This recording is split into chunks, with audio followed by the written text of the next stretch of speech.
आंदोलन कर रहे किसान संगठनों में बड़ी फूट पड़ गई है। इसी वजह से 40 संगठनों की होने वाली बैठक को रद्द कर दिया गया है।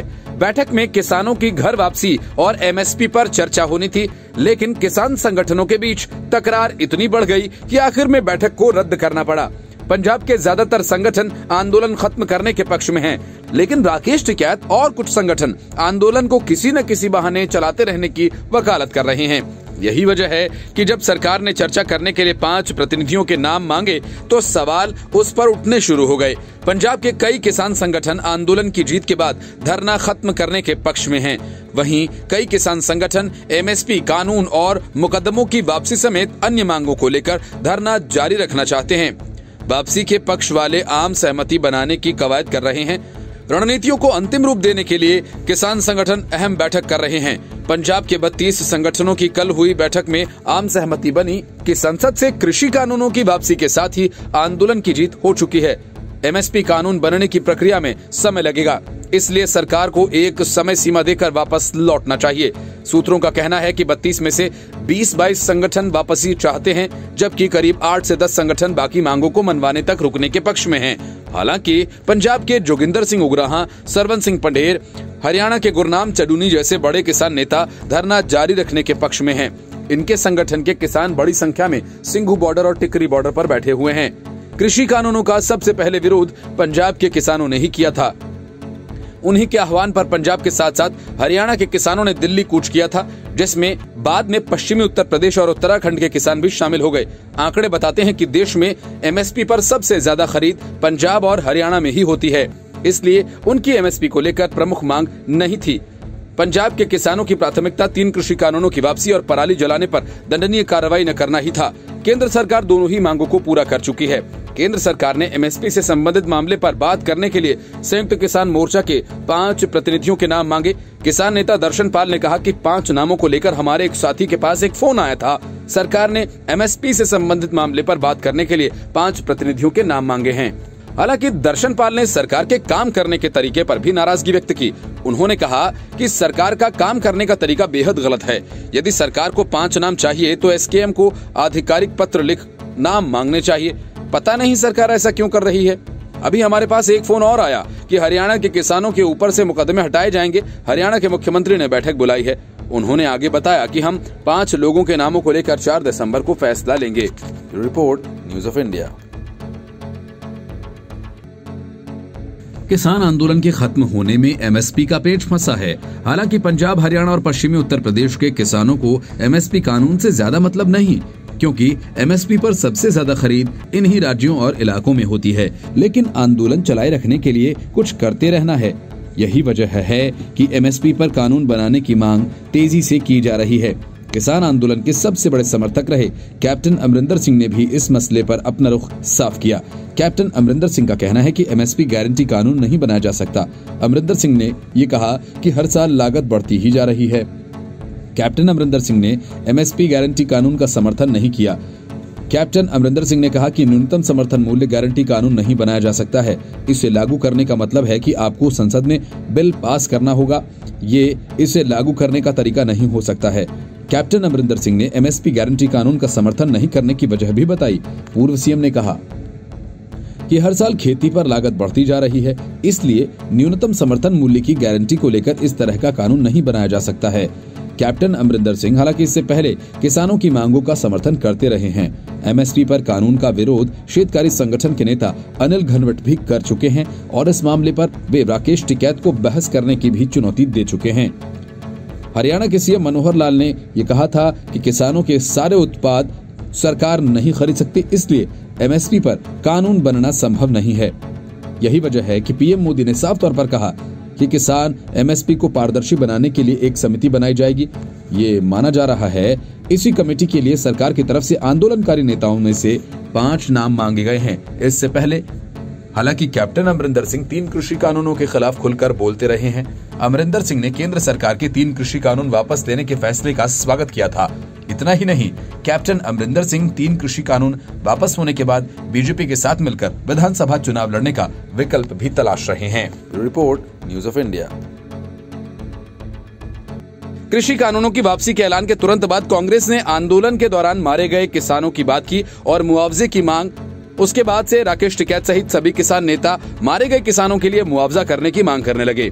किसी ने इनकी संख्या 600 बताई तो किसी ने 700। आजकल राकेश टिकैत इनकी संख्या 750 बताते हैं और मुआवजे के साथ स्मारक बनवाने की भी मांग उठा रही हैं। लखीमपुर हिंसा की बात छोड़ें तो ये तथ्य है कि पूरे आंदोलन के दौरान कहीं ऐसी कोई बड़ी झड़प नहीं हुई जिसमें किसान मारे गए हों। अब सरकार ने भी साफ कर दिया है कि आंदोलन में किसी किसान की मौत नहीं हुई। ये बात केंद्रीय कृषि मंत्री नरेंद्र तोमर ने लोकसभा में एक लिखित सवाल के उत्तर में कही। तोमर ने कहा कि कृषि मंत्रालय के पास किसान आंदोलन की वजह से किसी किसान की मौत का कोई रिकॉर्ड नहीं है। ऐसे में मृतक किसानों के परिजनों को मुआवजे का कोई सवाल ही नहीं उठता। सरकार ने लोकसभा में पूछा था कि क्या सरकार के पास कोई डाटा है कि कितने किसानों की आंदोलन के दौरान मौत हुई और क्या सरकार आंदोलन के दौरान मारे गए किसानों के परिजनों को मुआवजा देगी। अगर ऐसा है तो इसकी सरकार को विस्तृत जानकारी दें, अगर नहीं है तो सरकार इसकी वजह बताए। इसी सवाल के जवाब में सरकार का ये उत्तर आया। सरकार के इस बयान के बाद किसान नेताओं को साबित करना होगा कि आंदोलन के दौरान किन वजहों से कितने किसानों की मौत हुई और उसकी वजह आंदोलन था या फिर किसी और बीमारी की वजह से वे मारे गए, या फिर ये सब सिर्फ आंदोलन को चलाते रहने के लिए किया जा रहा है। Report news of India. कृषि कानूनों की समाप्ति के बाद से संयुक्त किसान मोर्चा में फूट पड़नी शुरू हो गई है। बहुत सारे किसान संगठन इसे अपनी जीत मानकर वापस जाने की तैयारी में लगे हैं, तो राकेश टिकैत जैसे नेताओं ने इस पर अड़ंगा डालना शुरू कर दिया। हद तो तब हो गई जब राकेश टिकैत ने पंजाब की जत्थेबंदियों पर बड़ा आरोप लगा दिया और उन्हें एक तरह से धमकी दे डाली कि वे जाएंगे तो सीधा जेल पहुंच जाएंगे। राकेश टिकैत ने बिना किसी का नाम लिए नेताओं पर चुनाव लड़ने का लालची और सरकार का एजेंट तक बता दिया। राकेश टिकैत के इन बयानों के बाद संयुक्त किसान मोर्चा में बवाल हो गया। टिकैत पर कई सारे नेता भड़क उठे। अब किसान नेता दर्शनपाल ने खुलकर टिकैत के खिलाफ मोर्चा खोल दिया। उन्होंने कहा कि भारतीय किसान यूनियन के नेता राकेश टिकैत को जिम्मेदारी के साथ बयान देना चाहिए। दर्शनपाल सिंह ने कहा कि राकेश टिकैत को जिम्मेदारी के साथ बयान देने की जरूरत है ताकि आंदोलन में एकता बनी रहे। दर्शनपाल सिंह ने कहा कि संयुक्त किसान मोर्चा के लिए सबसे अहम मुद्दा है कि आंदोलन खत्म होने से पहले किसानों पर दर्ज सभी केसेस वापस लिए जाएं। दर्शनपाल ने कहा कि सरकार को भी कमेटी बनाने में पारदर्शी होना होगा। पाल ने कहा कि हम केंद्र को भेजे जाने वाले 5 नामों पर सहमति बना रहे हैं। 4 दिसंबर तक नाम तय कर लिए जाएंगे। दर्शनपाल ने संयुक्त मोर्चा में मतभेद की बात को लेकर कहा कि ये समय है, किसान नेताओं को अपने मतभेद खत्म करने की जरूरत है। किसान नेताओं को एक बयान देने की जरूरत है। किसान नेताओं को मुद्दे पर एक तरफा बयान नहीं देना चाहिए। असल में राकेश टिकैत की जुबान अपनी मर्जी से चल रही थी और उनके बयान देने के तरीके से साफ था कि वे कोई सुलह नहीं चाहते हैं। वे बस इतना ही चाहते हैं कि आंदोलन चलता रहे। इसी वजह से होने वाली बैठक रद्द हो गई। किसान नेता राकेश टिकैत ने कहा कि जब तक सरकार किसानों की मांगे नहीं मानती, आंदोलन जारी रहेगा। संयुक्त किसान मोर्चा की बैठक रद्द होने के सवाल पर राकेश टिकैत ने कहा कि बैठक 4 दिसंबर को होनी है। आज की बैठक किसान संगठनों के बीच है। हमारा आंदोलन तभी खत्म होगा जब हमारी मांगे मान ली जाएंगी। टिकैत ने अपनी मांगों को दोहराते हुए कहा कि 50-55 हजार मुकदमे जो किसान आंदोलन के दौरान दर्ज हुए हैं वे वापस लिए जाएं। गारंटी कानून बने। जिन किसानों ने जान गंवाई है उन्हें मुआवजा मिले। जो ट्रैक्टर्स बंद हैं उन्हें वापस दिया जाए। अब ये हमारे मुख्य मुद्दे हैं। सरकार को बातचीत करनी चाहिए। किसान नेता दर्शनपाल ने बैठक रद्द होने पर सफाई देते हुए कहा, 32 किसान संगठन और वे लोग जो सरकार के साथ बातचीत के लिए जाते थे उनकी बैठक बुलाई गई है। गलती से घोषणा हो गई कि संयुक्त किसान मोर्चे की बैठक है। हमारे लोगों के खिलाफ दर्ज मामलों एमएसपी की कमेटी के मुद्दे पर चर्चा होगी। Report news of India.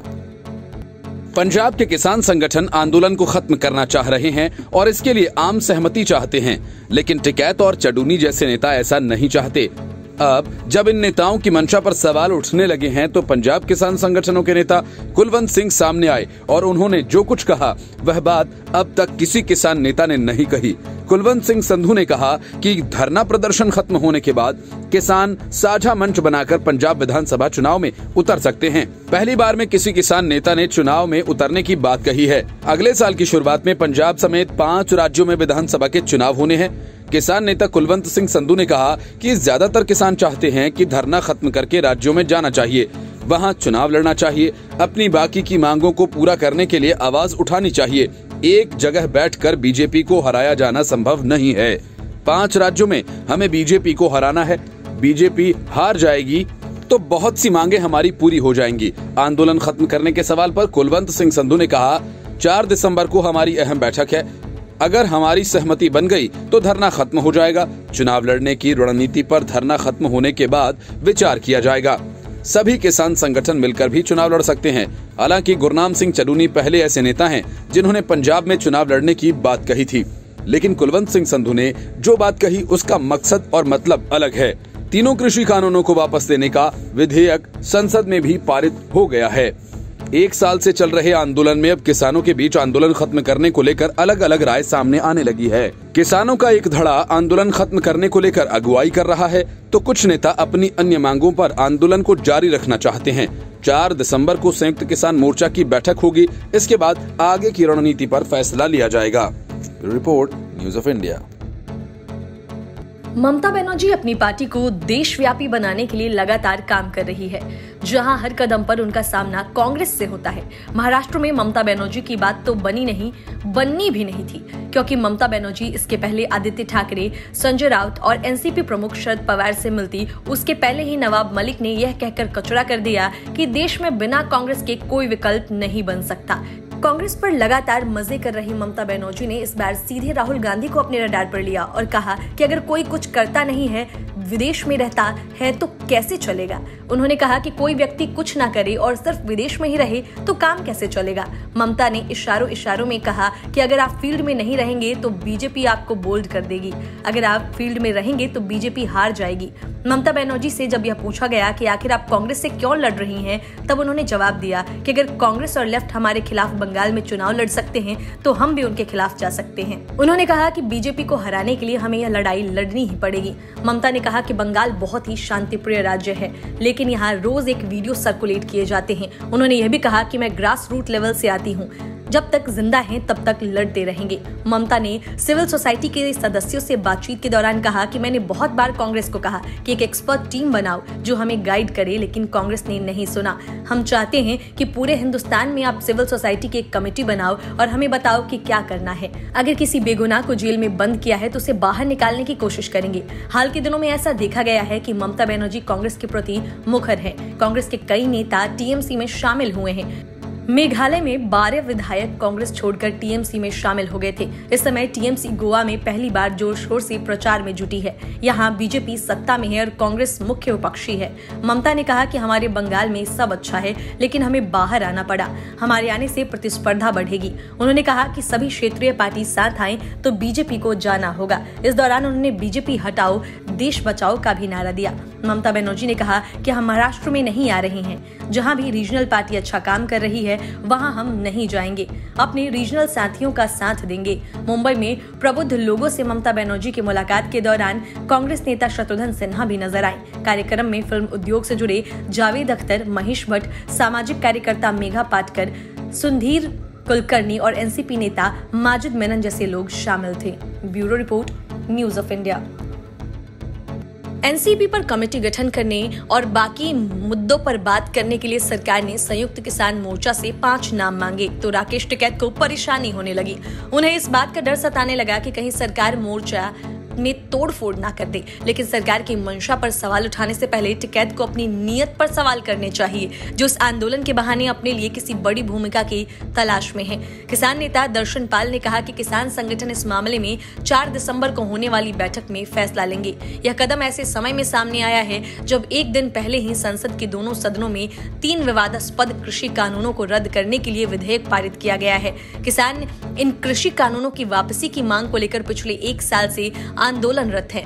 हालांकि सरकार के इस कदम से भारतीय किसान यूनियन के नेता और प्रवक्ता राकेश टिकैत नाराज हैं। उन्होंने सरकार पर नेताओं के बीच तोड़फोड़ करने का आरोप लगाया है। सरकार की बातचीत की पहल पर टिकैत ने कहा कि एक नेता को फोन करके सरकार तोड़फोड़ की राजनीति कर रही है। उन्होंने कहा कि संयुक्त किसान मोर्चा को बातचीत का न्योता दिया जाए। टिकैत ने कहा कि फोन तो कोई भी किसी को भी कर ले, वो तो संयुक्त किसान मोर्चा तय करेगा।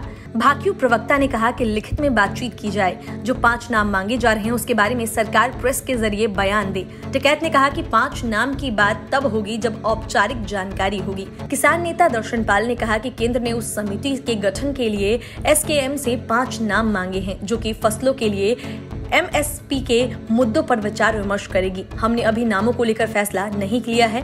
हम इस बारे में 4 दिसंबर को होने वाली हमारी बैठक में निर्णय लेंगे। Bureau report, news of India.